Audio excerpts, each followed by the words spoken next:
Hello, it's British Legion and welcome to Legion's Christmas Carol, where basically I'm going to talk about the magic of Christmas and receiving gifts. It's all about giving and receiving, isn't it? Well, basically all my past magical presents that I received and maybe present and future. So this is it's mainly about my past because they're magical. When you're a kid, Christmas is magical, isn't it?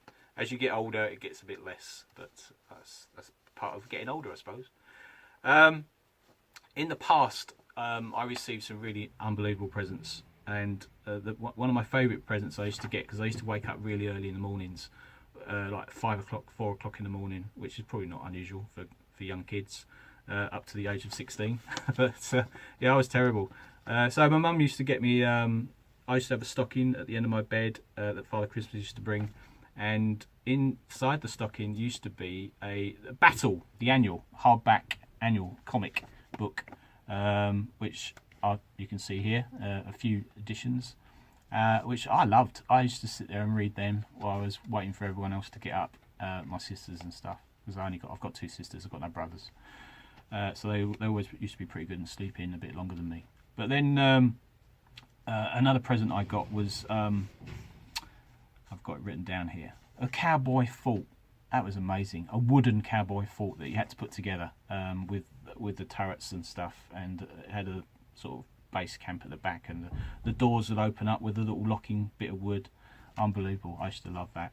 And I think the same year I got Action Force, the battle tank for the Z Force faction, where it was motorised. So you push it forward, the command turret, and the tank would start moving forward, and you twist it left and right, it would move left and right. I loved it. I really loved it. It was one of my favourite toys.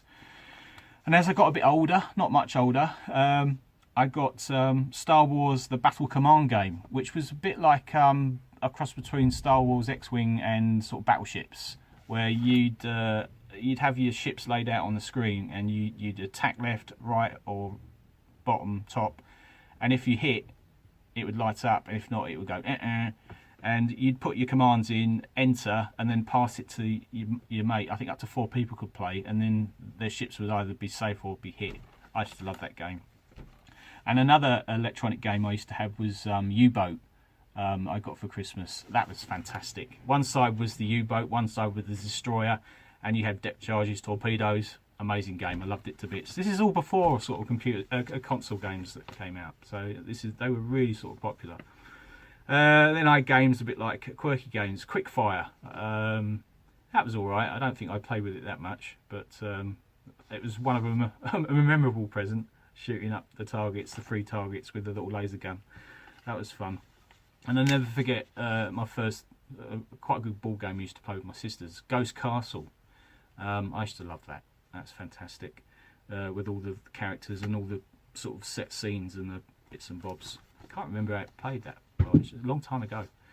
And then my first sort of really decent computer games, my console games came out, and I always remember getting Secret of Mana for Christmas, and I played it all day long. Oh, it was brilliant. I played it so much I had dreams in the evening when I went to bed. And it was a 2-player game, so I could play it with my sisters, and they loved it as well. Secret of Mana, brilliant. So that was basically a quick, brief look at my past gifts that I received. Now, my present coming up, I mean, that was all between the age of probably 10 to 16. Now I'm 46. Presents are a bit different.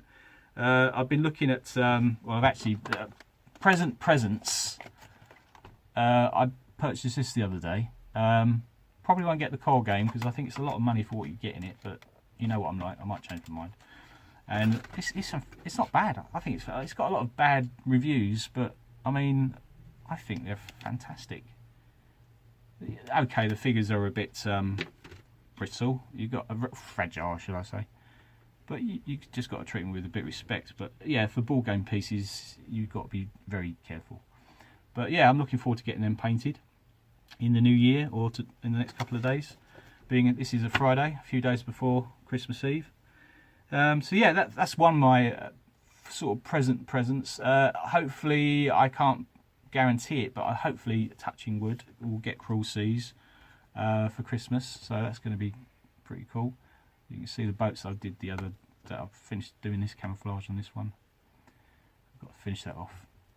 And maybe future presents. I'd absolutely love to get this Joan of Arc. It's quite expensive, I think. I think you're talking about 120, 130 quid for the core game.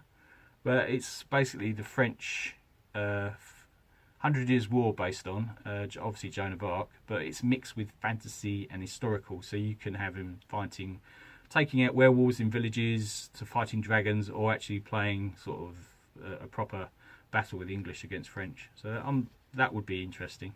Might have to have a good look for that salute. So that's it. That's my Christmas carol. My not my ghosts, but my gifts of Christmas that I've received over the years and maybe in the future. So I hope you all have a great Christmas, and don't drink or eat too much, but have as much as you can. And I'll see you in the new year. Thanks for following me and listening to my dribble and seeing all the models that I ruin on the way. But I love it. I enjoy it. So that's the main thing. That's the main thing. Anyway, I'll see you soon. Bye-bye.